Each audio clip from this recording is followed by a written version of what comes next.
Yesterday I had a mass in Koblenz in the morning with a small Philippine community there in Schoenstatt. After the mass we had a table fellowship lunch agape.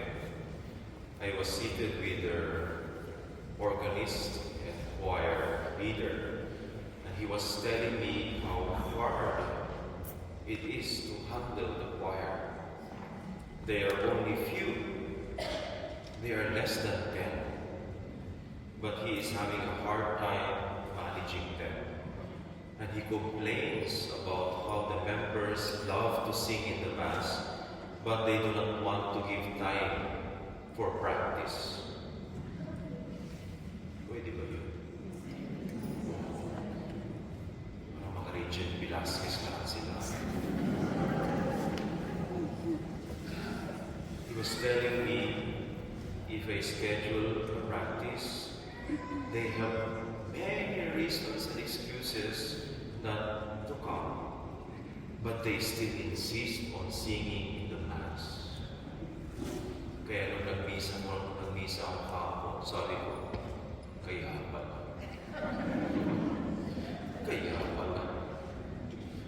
And he said to me, it is hard to stay faithful in this kind of voluntary work, Father. But I don't want to give up. I don't want to give up. I call that dedication and faithfulness. The three readings of today, 19th Sunday in Ordinary Time, are pointing to the importance of faithfulness. Katapatan. Sabihin mo sa katabi mo, katapatan, kapatid.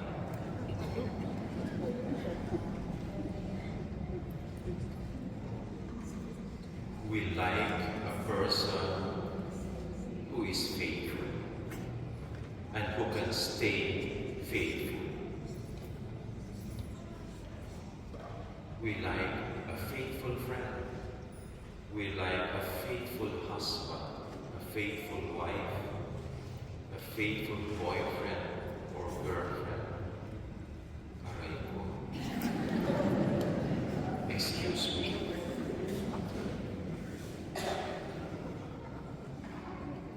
We don't want an unfaithful priest. We want a faithful leader, a faithful choir leader, a faithful choir member, a faithful altar servers, a faithful Eucharistic minister.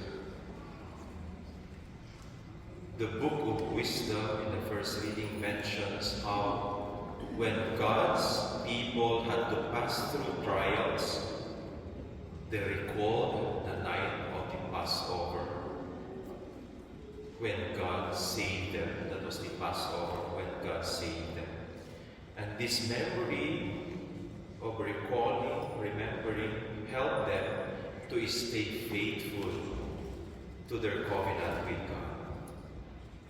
The letter to the Hebrews in the second reading praises Abraham as the model of faithfulness. Abraham became a model of true faith because he trusted God's promises even if he did not know where his mission was leading him, was bringing him. He put all his trust and faith in the wisdom of God. And the need to be true and faithful is also captured in the words of Jesus in the Gospel. The opening of the Gospel says, "Do not be afraid. Your Father is pleased to give you the kingdom." Be dressed, ready to be served. Ganda. Be dressed ready for service. Keep your lamps burning. Blessed is the servant whom the Master finds faithful when he comes. Let me end our reflection. I only learned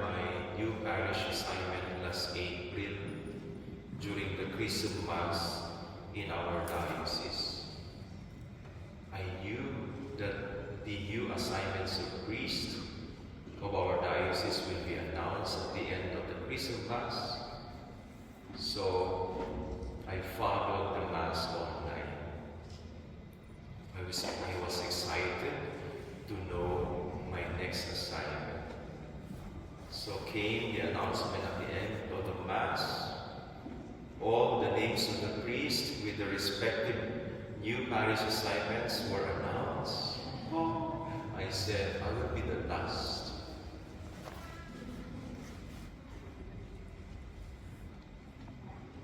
The announcement was finished without hearing my name. I was so disappointed. I said I just wasted my 1.5 hours following the Mass. No, just joking. I was so sad that day.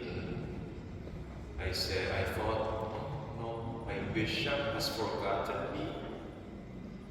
Nagtampo ako. I wanted to call some of my priest friends in the diocese. Why is it that I did not hear my name? Am I going to extend my stay in Germany?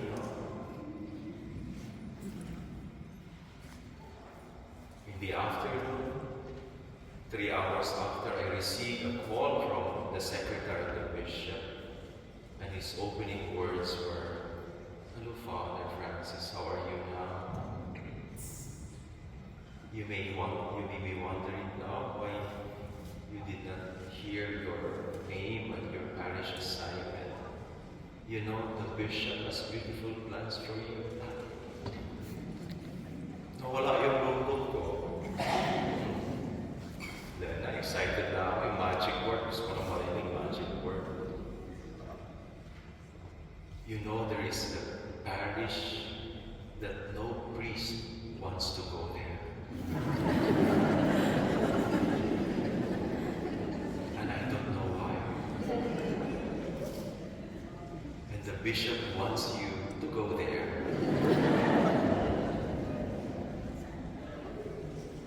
The first question I asked him, how many years will I stay there? And what is the name of the parish? He mentioned the parish. I was all the more became sad and depressed.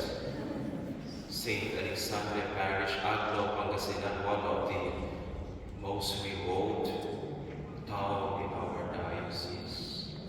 Imagine that. Oh, there are many things going on in my mind. I lived in the beautiful city of Frankfurt with all the cozy, convenience, comfort, and then I will be sent to a very remote place. Can you imagine that? I couldn't imagine it until now. I am still processing myself, trying to accept my faith. And Father Bell, the secretary of the bishop, said, "You are going to serve that parish for 6 years."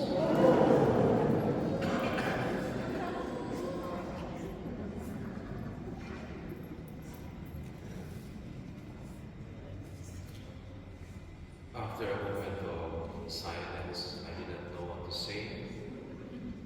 I said to Father Bell, "I am accepting my next parish assignment."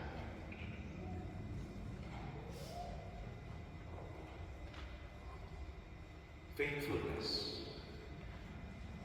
I would honestly say, until now, I'm still trying to process it, but I have already accepted the parish. And not only that, the bad news is the recent typhoon damaged the church. So that is my first job, to repair and to restore the church. Anyway, please help me. Let us reflect for a moment. Am I faithful in what the Lord has entrusted to me? My life, my blessings, the blessings that I received. the role that I do in the community? Am I faithful? Am I a faithful husband or wife in the way I take care of my family? Am I faithful to God in my prayers, in going to Sunday Mass, in knowing and understanding about my Catholic faith, in giving to the works of the Church? Let us reflect.